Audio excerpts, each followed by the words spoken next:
Sahabat memikis yang dirahmati Allah Subhanahu wa Ta'ala, pernah tidak kita membayangkan bisa menjelajahi langit yang luas tidak terbatas? Kata langit bisa diartikan setiap sesuatu yang dapat dilihat tentang benda-benda yang mengapung di angkasa, seperti matahari, bintang, dan planet-planet, sampai jauh ke dalam ruang alam semesta raya. Al-Quran tidak mengartikan kata ini sebagai sesuatu yang tersembunyi dan rahasia. Sebaliknya, Al-Quran menyebutkan kata langit di banyak ayatnya. Dapat disimpulkan, ia merupakan keseluruhan alam wujud dan kasat mata. Sebelum kita lanjut pembahasan, jangan lupa di like dan subscribe channel ini ya. Assalamualaikum warahmatullahi wabarakatuh.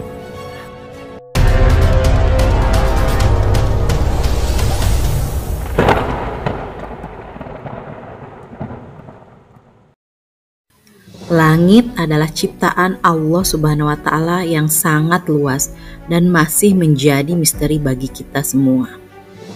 Hanya Rasulullah SAW lah yang pernah menyaksikan keagungan ciptaan Allah Subhanahu wa Ta'ala yang satu ini.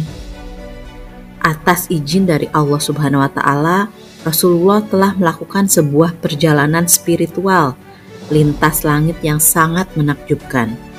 Dari bumi menembus langit 7 lapis.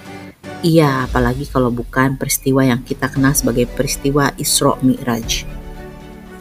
Sebenarnya konsep dari 7 lapis langit ini telah ada sejak zaman dahulu kala dan disebutkan di dalam Islam.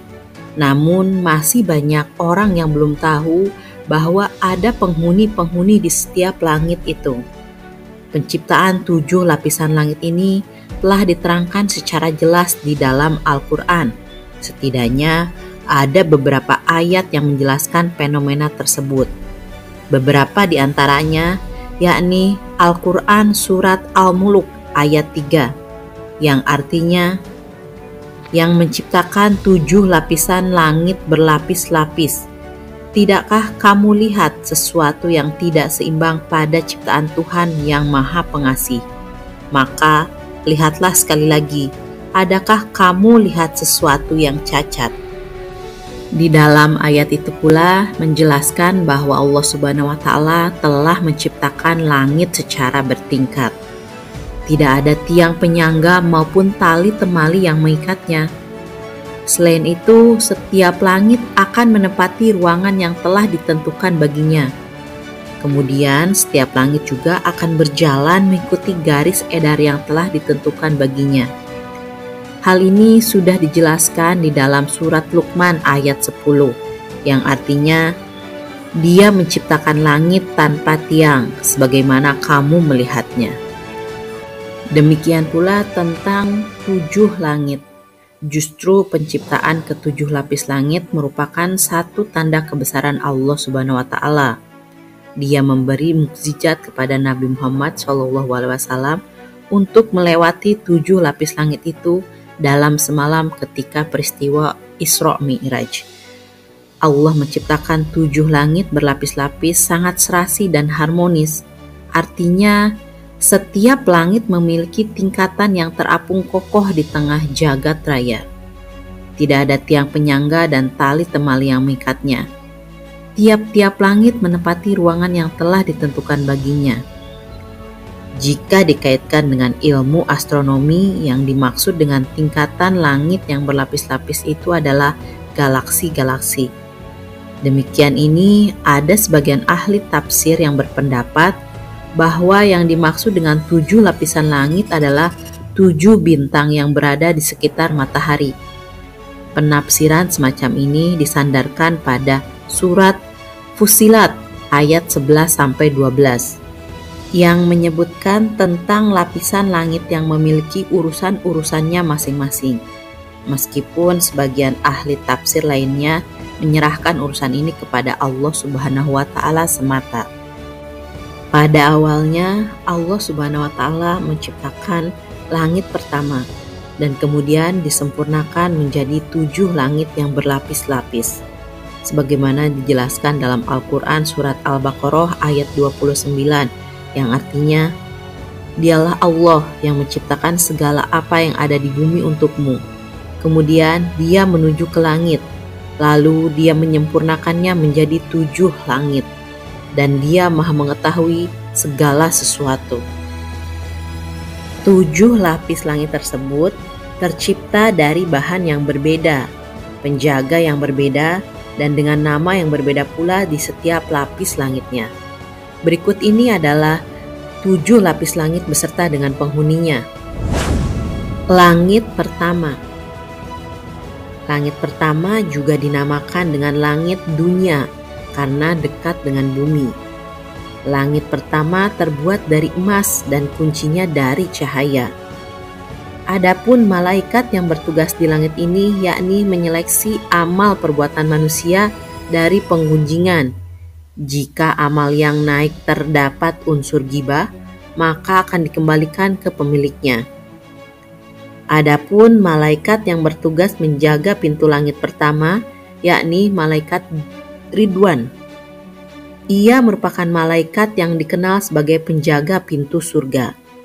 Ia memiliki peran yang penting menjaga pintu langit pertama dan pintu surga. Langit pertama berwarna biru, tempat malaikat yang bertugas mengatur angin dan awan.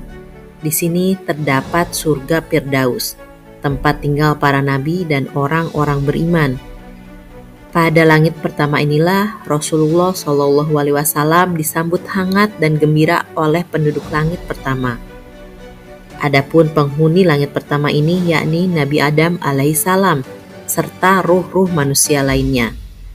Nabi Muhammad bertemu dengan Nabi Adam dengan bentuk sebagaimana Allah menciptakannya.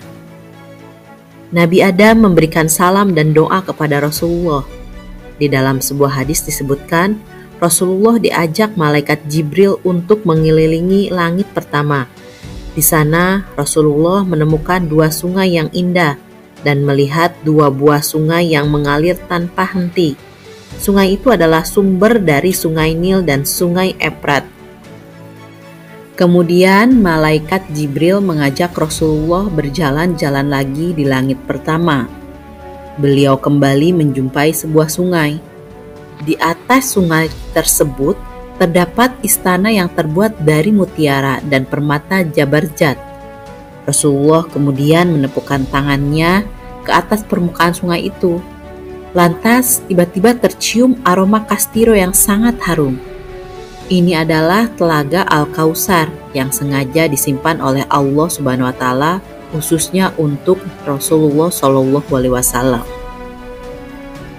Di dalam riwayat Anas bin Malik, Rasulullah SAW pernah bersabda, "Sungguh aku memiliki telaga yang luasnya bagai antara Elia Baitul Maqdis dan Ka'bah. Airnya lebih putih dari susu dan lebih manis dari madu. Di sana ada gelas sebanyak bintang di langit membentang kepadanya. 2 aliran dari sungai yang satu aliran dari perak yang satu dari emas. Siapapun yang meminum airnya tidak akan haus lagi untuk selamanya." Langit kedua. Langit kedua disebut juga dengan Ma'un. Langit kedua ini terbuat dari besi atau marmer putih. Penjaganya bernama Malaikat Rubail yang menyeleksi amal perbuatan manusia dari rasa paling mulia. Langit kedua berwarna hijau, tempat malaikat yang bertugas mengatur hujan dan tumbuh-tumbuhan. Di sini terdapat surga Aden, tempat tinggal para syuhada dan orang-orang yang mati syahid. Saat Rasulullah naik ke langit kedua, beliau bertemu dengan 2 nabi, yakni Nabi Isa dan Nabi Yahya. Keduanya hampir serupa dari segi baju dan gaya rambutnya. Keduanya masing-masing duduk bersama umatnya. Keduanya pun bersikap ramah kepada Rasulullah. Tidak hanya itu, mereka juga mendoakan kebaikan untuk Rasulullah sebelum beliau kembali melanjutkan perjalanannya. Langit ketiga. Langit ketiga dinamakan dengan langit Harabut yang terbuat dari tembaga. Ada pula pendapat lain yang menyebutkan terbuat dari besi. Langitnya berwarna putih, tempat malaikat yang bertugas mengatur kematian dan kehidupan.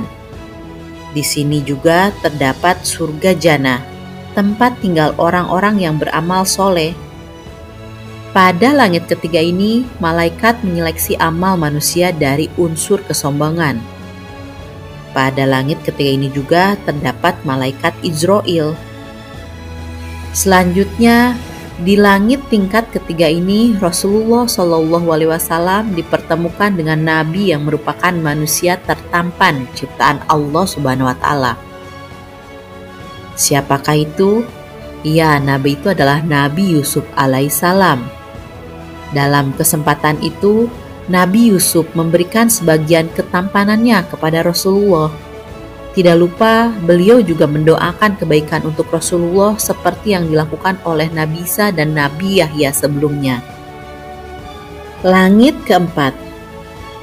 Langit keempat dinamakan langit Jahir yang terbuat dari tembaga.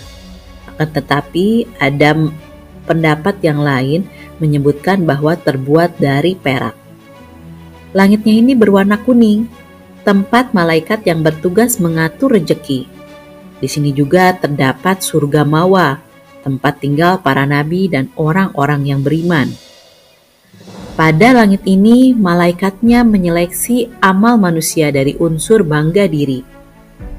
Pada langit keempat ini pula ada malaikat penghuni air mata, yakni malaikat Kaspiail, serta ada Nabi Idris alaihissalam. Dijelaskan sebelumnya bahwa Nabi Idris diangkat ke langit dan tidak mati. Perihalnya sama dengan pengangkatan dari Nabi Isa alaihissalam. Nabi Idris juga dikenal sebagai seorang manusia pertama yang mengenal tulisan. Nabi Idris ini berdakwah kepada Bani Qabil dan penduduk Memphis di Mesir untuk beriman kepada Allah Subhanahu wa Ta'ala. Seperti halnya pertemuan dengan nabi-nabi sebelumnya, Nabi Idris juga mendoakan agar Rasulullah SAW senantiasa diberi kebaikan dalam setiap urusan yang dijalaninya. Langit kelima. Langit kelima juga dinamakan langit Musiro yang terbuat dari perak. Namun ada juga yang berpendapat terbuat dari emas. Langit kelima ini berwarna merah, tempat malaikat yang bertugas menjaga neraka. Di sini juga terdapat surga Naim, tempat tinggal para malaikat dan orang-orang yang beriman. Malaikatnya di langit kelima ini menyeleksi amal perbuatan manusia dari unsur penyakit hati, seperti iri, dengki, adu domba, dan lain-lain. Pada saat di langit kelima, Rasulullah SAW bertemu dengan Nabi Harun, yang dikenal sebagai nabi yang membantu saudaranya, yaitu Nabi Musa alaihissalam, dalam menyampaikan dakwah kepada kaum Bani Israel agar beriman kepada Allah Subhanahu wa Ta'ala. Nabi Harun merupakan nabi Allah Subhanahu wa Ta'ala yang terkenal karena kefasihannya dalam berbicara dan kemampuannya meyakinkan orang lain. Di langit kelima ini, Nabi Harun mendoakan agar Rasulullah SAW selalu diberkahi dalam setiap tindakannya. Setelah pertemuan tersebut, Rasulullah melanjutkan perjalanannya menuju langit keenam. Langit keenam. Langit keenam dinamakan dengan langit Kholisoh, terbuat dari emas. Menurut suatu pendapat lain, terbuat juga dari intan. Penjaganya adalah malaikat Tautoil, menjaga rahmat. Langit keenam ini berwarna kelam, tempat malaikat yang bertugas menjaga Baitul Ma'mur dan para malaikat yang beribadah di sana. Pada saat di langit keenam ini, Rasulullah SAW bertemu dengan Nabi Musa. Nabi Musa alaihissalam merupakan Nabi Allah yang dikenal atas peran besarnya dalam membebaskan Bani Israel dari perbudakan dan menuntun mereka menuju jalan kebenaran ilahi. Selain itu, Nabi Musa juga dikenal sebagai sosok yang sabar dan penyayang dalam menghadapi kekerasan hati dan ketidakpatuhan Bani Israel. Selama pertemuan ini, Nabi Musa menyambut Rasulullah dengan kehangatan dan keakraban, layaknya dua sahabat lama yang bertemu kembali.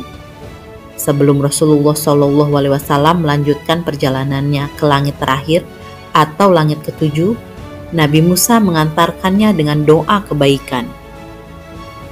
Langit ketujuh. Langit ketujuh dinamakan dengan langit Labiah yang terbuat dari yakut merah. Amal yang naik ke langit bagaikan sepasang pengantin yang berbahagia yang diiringi oleh 300 malaikat. Langit ketujuh ini berwarna cahaya, tempat Sidratul Muntaha, tempat Rasulullah SAW bertemu dengan Allah Subhanahu wa Ta'ala. Di langit ketujuh ini, Rasulullah juga bertemu dengan Nabi Ibrahim alaihissalam yang dikenal sebagai bapak para nabi dan sahabat Allah Subhanahu wa Ta'ala. Ketika itu, Nabi Ibrahim sedang bersandar di Baitul Ma'mur, sebuah tempat yang Allah Subhanahu wa Ta'ala sediakan untuk para malaikat. Setiap harinya 70.000 malaikat masuk ke dalamnya. Nabi Ibrahim kemudian mengajak Rasulullah menuju Sidratul Muntaha, tempat di mana Rasulullah akan bertemu dengan Allah untuk menerima perintah sholat. Sidratul Muntaha adalah sebuah pohon besar yang menandai akhir dari batas langit ketujuh. Dalam sebuah hadis yang sama, Rasulullah SAW menggambarkan Sidratul Muntaha sebagai pohon dengan daun yang lebar seperti telinga gajah dan buahnya sebesar tempayan besar. Itulah penjelasan singkat mengenai lapisan langit beserta para penghuninya.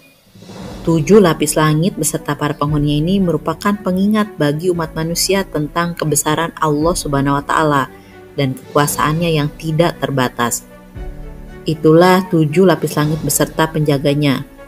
Orang pertama yang berhasil menembus langit ketujuh yakni Rasulullah SAW ketika Isra Mi'raj dengan menggunakan buruk. Manusia biasa mungkin hanya mampu atau tidak sampai ke langit pertama. Terus ketika menaiki pesawat terbang, apakah itu bukan langit pertama? Jawabannya adalah bukan. Pesawat yang dinaiki itu hanya bisa mencapai awan saja. Wassalamualaikum warahmatullahi wabarakatuh.